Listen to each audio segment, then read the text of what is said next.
Today, wholesale prices see their biggest annual increase on record in November, another sign of persistent inflation. And cryptocurrency platform FTX making a sponsorship deal with the Golden State Warriors. What does that mean for the Chase Center and for FTX? And officials warn about a software flaw. Hundreds of millions of devices around the world could be at risk. So what is it? That and much more coming up on NTD Business.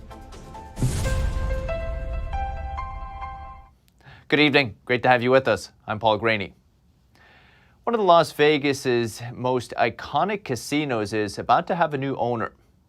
MGM announced the Mirage is known for its exploding volcano and for ushering in the modern era of mega casinos when it opened in 1989. MGM bought it in the year 2000 but sold it to raise money for new investments overseas. And the world's largest car maker, Toyota, is planning to invest $35 billion in developing electric vehicles. It wants to have 30 models ready by 2030. But it seems the car maker isn't as gung-ho about EVs as other automakers.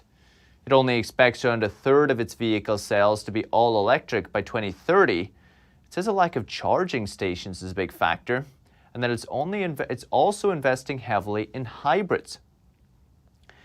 Toyota recently refused to join a commitment with other top car makers to phase out fossil fuel cars by 2040, reportedly saying it wants to become a carbon neutral company instead. And today, United Airlines just invested in Zero Avia. It's a company focused on powering electric motors with hydrogen fuel cells.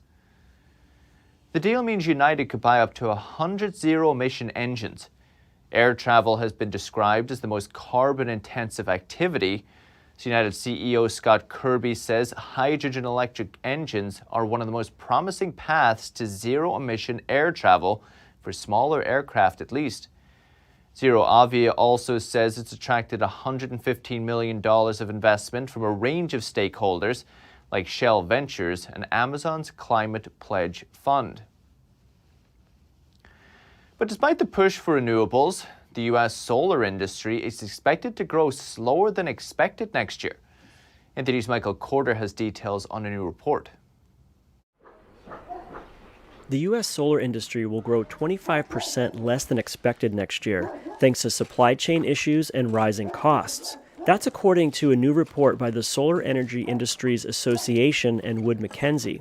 Some solar developers are already feeling the pain. We're pushing all of our construction to the second half of next year already because of the supply chain differences. The report says commercial solar deployments declined 10% and community deployments are down 21%. This is due to equipment delivery delays and interconnection issues. David Amster-Olszewski is the founder of Sunshare Community Solar Companies. He thinks the rising costs are curbing growth. You'll see a lot of companies delaying construction to try to wait until price shocks decrease so that they could be passing along these lower costs to customers eventually. The worker shortage is also an issue. Much more expensive to hire workers in. A lot of people are competing with infrastructure jobs, new housing, all sorts of things that are using workers that build solar projects as well. So that's driving up costs in addition to supply chain issues. Trade uncertainty is also burdening the solar industry. Bob Bilbrook is the managing director at Capture. He says renewable energy development relies on sufficient quantities of rare earth materials. Almost 95% of these materials that ship to the U.S. or Canada are produced and refined by China. And this could be a national security threat, not having enough of these rare earth materials. Solar panels is just the tip of the iceberg. And this problem in the solar industry could affect other parts of the economy. Bilbrook takes housing policies in California as an example. Solar panels have to be part of your house on a new build for a house, which confounds the problem because when you're already short supplied, so this could become a major economic issue. The report concludes that forecasted volumes remain lower than what's required to meet President Biden's climate goals. Michael Corder, NTD News. And a merger deal between U.S. chipmaker Magnachip and a Chinese private equity firm has been scrapped over national security concerns. They first struck the $1.4 billion merger agreement in March, but the Chinese side Wise Road says they had to scrap the deal because the U.S. wouldn't approve the merger.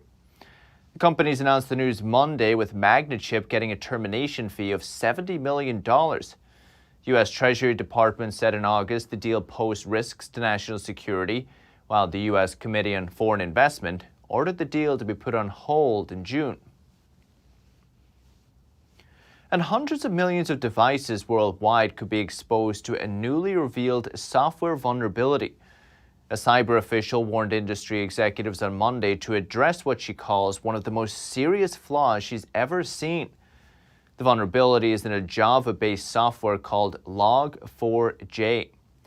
Some of the world's biggest tech firms use it to log data, but experts say suspected Chinese hackers are already attempting to use it to break into computer networks. That could take weeks to address the vulnerabilities. Hackers reportedly had more than a week's head start on exploiting the software flaw before it was publicly disclosed. Now organizations are in a race against time to figure out if their systems were exposed. And just a day after winning Time's Person of the Year, the world's richest man, Elon Musk, is in the spotlight again, tweeting that Tesla will make some merchandise buyable with Dogecoin. After the tweet, Dogecoin skyrocketed over 30% in early trading to as high as 22 cents. That was from a low of about 16 cents, before simmering down to around 18 cents for most of the day. Dogecoin is a meme coin, which is a coin that's related to a theme or a joke and usually not taken seriously. The original creators started Dogecoin as a joke and already abandoned the project 6 years ago. And people going to San Francisco's Chase Center for basketball games may soon see the FTX logo everywhere. The cryptocurrency platform FTX will pay the Golden State Warriors about $10 million for the right to plaster its brand on their properties. NTD's Fake Quarter has more. The Golden State Warriors are making a deal with cryptocurrency platform FTX. FTX will pay the Golden State Warriors over $10 million to global rights. There's a lot of signage that could be put together through the stadium of, the Golden State Arena, as well as, signage on G League jerseys, as well as the NBA 2K sports team. And just continued signage at the Chase Center. Solo Cisse is co-founder of social marketplace app Galaxy. Cisse says the deal brings more attention to crypto. Super exciting for the industry as you continue to see some integration with blockchain and crypto companies into mainstream sports. You saw a little while ago, Staples Center got renamed to Crypto.com Arena. Alex Carabre is head of growth at decentralized search engine Presearch. Carabre says FTX popped up only around 3 years ago and is now a force to be reckoned with. FTX isn't the most dominant, but they've had the most growth. So they've really popped up in the last 2 or 3 years. The biggest players in the space for centralized exchanges are Binance and Coinbase. Carabre says FTX makes money by taking a small percentage of the fee on trades. Faye Quarter, NTD News. And Nike is buying a sneaker design firm, not in real life, but in the metaverse. Just another venture into the virtual world for the world's largest shoe company. NTD's Phil Zoe has the story. Nike is buying sneaker designer Rtfkt, a small company that designs virtual sneakers. The virtual design firm was created just last year and has raised about $10 million from investors. Nike didn't say the price it had paid, but the design studio was last valued at $30 million back in May. This is not the first time Nike is venturing into the metaverse, as it's been doing so with video games and even a metaverse studio. One analyst said buying the virtual sneaker firm might help Nike speed up its Crypto Kicks project, which are basically Nike virtual sneakers. The metaverse is a virtual environment on the internet where users can buy virtual land or virtual clothes for their avatars in the form of crypto assets called NFTs, or non-fungible tokens. Nike's CEO says the purchase will help Nike better serve athletes in sport, gaming, and culture. Phil Zoe, NTD News. And Wall Street ended lower again today. The Dow fell 107 points, about 0.3%. S&P 500 lost 35 points, about 0.75%.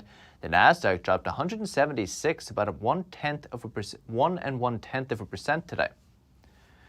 And wholesale prices rose at their fastest annual pace on record in November, adding to concerns about inflation. The Labor Department says wholesale prices increased 9.6% in the 12 months through November. That's the highest pace in the history of the series, which dates back to 2010.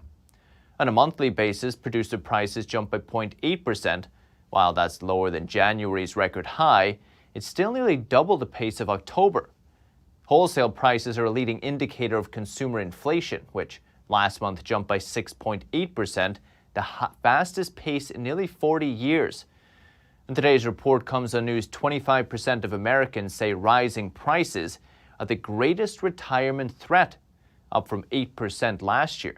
It's according to Allianz Life Insurance Company. So joining us is Joseph Carson, former chief economist with AllianceBernstein. Joseph, great to see you. Thanks for coming on. Thank you for inviting me.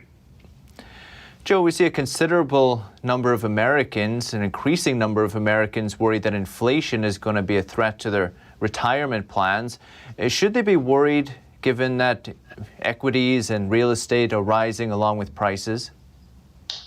Well, I think the people that are expressing that concern are those that are mostly on fixed income rather than have a big exposure to equities. And certainly the inflation numbers are pretty bad. They hit the lower middle income group very hard because they're in basic food items and energy costs, but they're now spreading to other items. So it's something that they haven't seen in a long time. By my count, the numbers haven't been this bad since the late 70s, early 80s. So it's something that they have to be mindful of, and it's not going to come down anytime soon. We see the Fed retired their transitory narrative a couple of weeks ago. How much longer do you think we'll see rising prices for?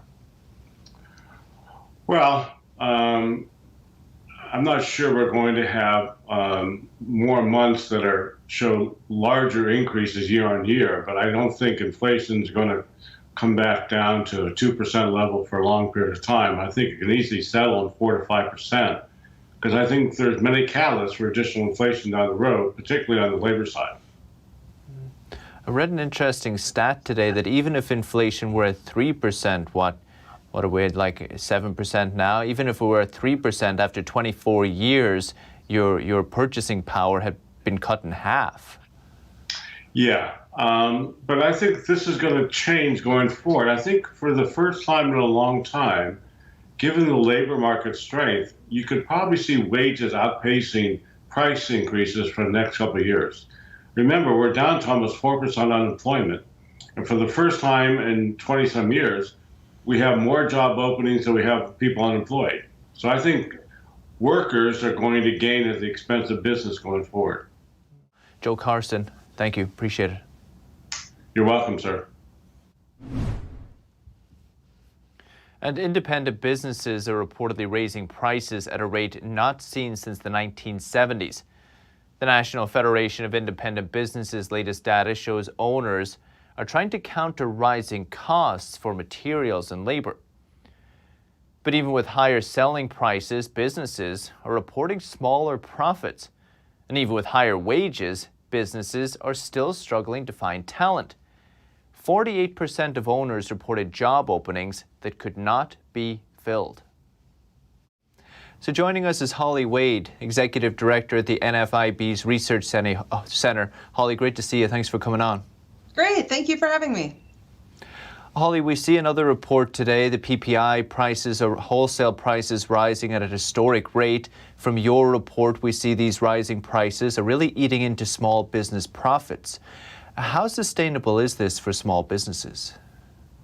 Sure. So we did release our Small Business Economic Trends Survey today, and small business owners are having a very difficult time navigating increased prices as far as what they're having to absorb as inventory costs of operation, and then having to pass those costs cost increases along to their customers. It's stressful. They still have to compete with their larger counterparts. And so it's a very difficult time for small businesses right now. Can you talk a little bit as well on how small businesses are investing in their operations? We see investment in capital expenditure and outlays is maybe taking a back seat, I believe, because of the uncertainty about the future. Sure. So yes, uncertainty is an issue. Right now, they're investing in their employees and trying to fill those unfilled positions that they have right now. It's a very competitive labor market, and so they're doing all that they can to support their current workforce while trying to attract applicants for those open positions. So between increased compensation costs in operating their firm and supply chain disruptions that are increasing the costs of supplies and inventory, they're having to deal with a lot of challenges related to how to absorb those costs, and then unfortunately for many having to pass on those costs to customers and still being able to compete. So a lot of moving parts for small business owners right now, a lot of stresses. And for their part of it, oftentimes it's the owner who has to make all of these decisions, him or herself. So it's very challenging right now. Holly Wade, NFIB, appreciate it. Thank you.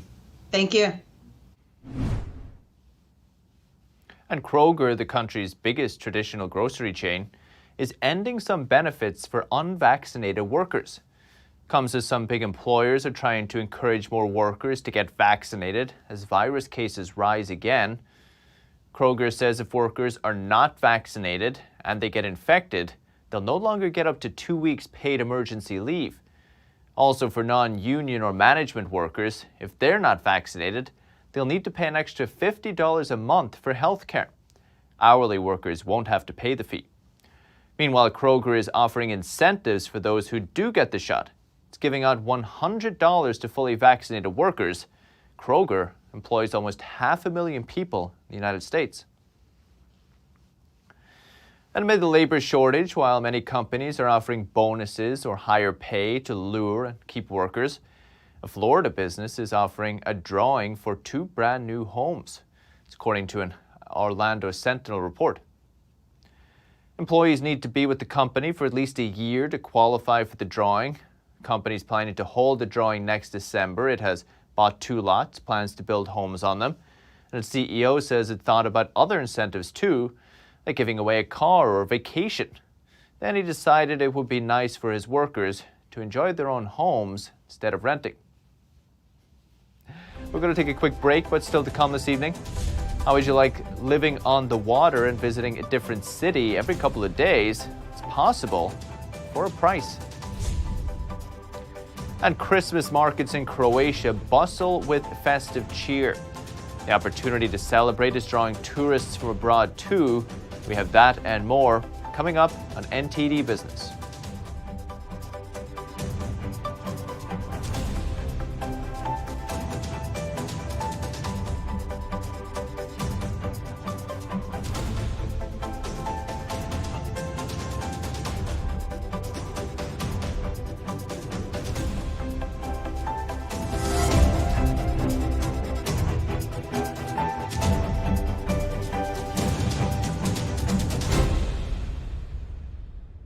Hello, I'm Mike Lindell.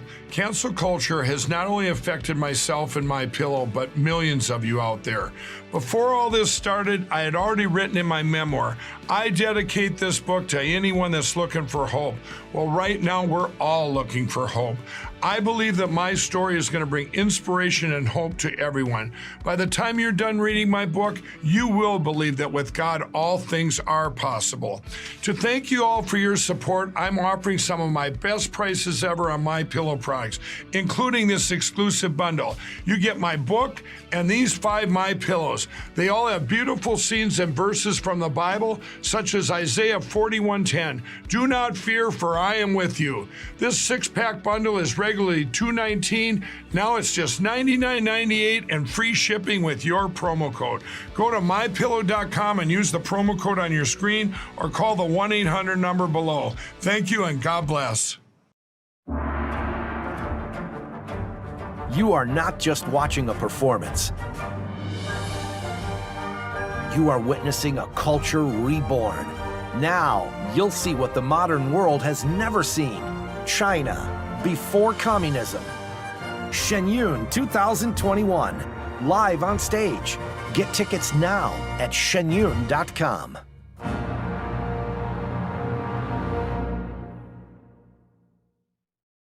There are 16 million children struggling with hunger in America. That's 1 in 5 daughters, sons, neighbors, and classmates who don't know where their next meal is coming from. Yet billions of pounds of good food go to waste every year. It's time we do something about it. Feeding America is a nationwide network of food banks that helps provide meals to millions of kids and families in need. Visit feedingamerica.org to help them feed even more.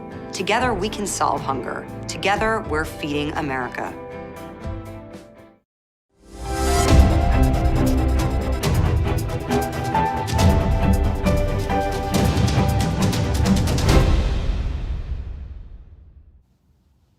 Welcome back. What if you could go on a cruise on a super yacht for the rest of your life? Well, community yachts are making it possible. NTD's Evelyn Lee has more. Set to launch in 2023, the company Storylines is building an over 740-foot-long yacht that will house almost 550 residences on board. What's so special about this is that it's not just offering cruises to people going on vacation. The community yacht will be a floating home for those who want to live on the sea. And it will eventually take its residents across 6 continents. And interior studios on average $1 million, but penthouse suites can go up to $8 million. That's for almost 2,000 square feet with access to a private deck. On the vessel, there are 20 restaurants and bars, a marina landing, 3 pools, a sun deck, a pet exercise area, and a 10,000-book library, among other things. Community yachts and other floating homes are reportedly gaining momentum now, especially among those who want to escape the city and have the means to look for an alternative. Evelyn Lee, NTD News. The port of Barcelona is now a leader in the Mediterranean for refitting and maintenance of yachts, and for the ultra-wealthy super yachts. NTD's Andrew Thomas has the details. Since the early 1990s, the number of yachts moored at the port of El Marina has increased dramatically, and the pandemic highlighted the perks wealthy owners enjoy. The world of yachts is now open to a wider niche of billionaires, and this pandemic we've suffered from has helped them to discover it. People owning their own yachts were able to create their own bubble and stay on board in different locations around the world, without the need of being under lockdown in a city. The number of super yachts in the world has more than doubled in the past decade. Right now, over 20 super yachts are being serviced here at the same time. The average cost of a refit is around $1 million, but can go up to $22 million. For some ships, the cost for decoration is $17,000 per square meter, some $34,000 per square meter, and some ships reach $68,000 per square meter. Then you must add personal works of art. It isn't just about the materials. In the end, the total cost depends on many different factors, including the material. Costs can be exorbitant, from $339 million to $678 million. We will never know. Over 600 crew members live on board superyachts while they are refitted or maintained. Rtfkt is one of them. It's one of the world's newest superyachts. The 260-foot hybrid superyacht is easily recognizable for its geometric glass windows. Its annual running costs average just under 10% of its $150 million price tag. You know, there's a lot more money in the world now than there was after the last recession. There's a lot more wealth, and also too, it's harder to get the reward or the satisfaction out of life. And yachting brings something at a totally different level and a more controllable vacation. The market is booming at the moment.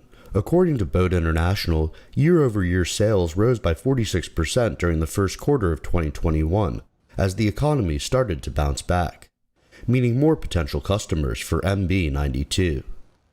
Andrew Thomas, NTD News. And fans of diet soda are noticing a trend on grocery store shelves. The word diet is disappearing from packaging. is being replaced with the words zero or zero sugar. Marketing experts say it's because the word diet has fallen out of fashion with millennials and Gen Zers. No-calorie drinks first became popular in the 1960s and are still popular. According to Mintel, a market research company, the retail diet soft drink market in 2020 hit $11.2 billion. And Christmas gift givers, listen up. Time to send presents and well wishes to loved ones is now. The U.S. Postal Service warns this week is expected to be the busiest of the year for holiday shipping. It expects to sort more than 2 billion pieces of mail. What that means for you is you better send those cards and gifts pronto if you want them to arrive on time. Regular USPS retail ground shipping has a holiday cutoff date of December 15th. For UPS, December 21st is the deadline for its 3-day select service when shipping in the United States. And if you're shipping anything through FedEx, the last day for most ground services is December 15th. For FedEx Express, you can buy yourself some more time with deadlines starting December 21st and ending December 24th for same-day delivery.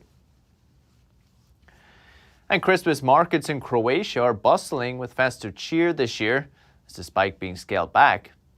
Attendees say they're happy it's taking place and business owners are making the most of it.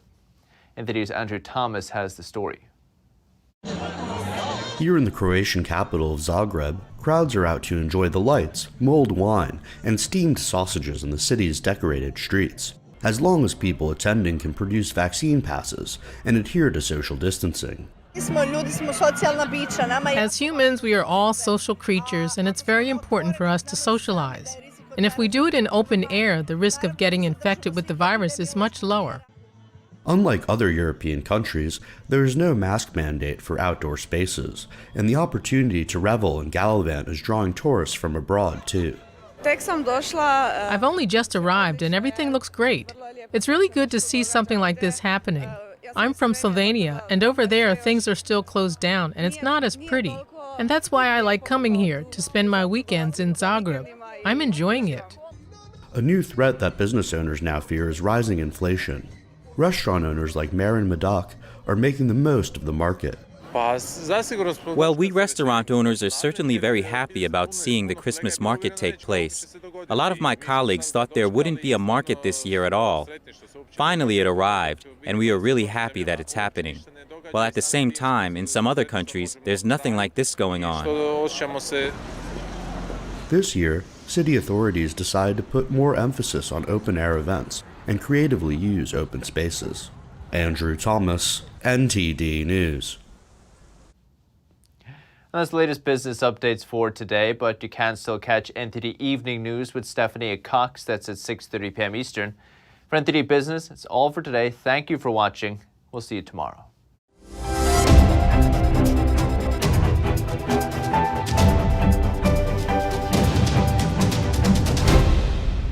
Thanks for watching us on YouTube. Did you know YouTube only keeps selective videos on its platform? So if you want to make sure you get the full picture, just subscribe to our newsletter. Go to newsletter.ntd.com and sign up. It's free.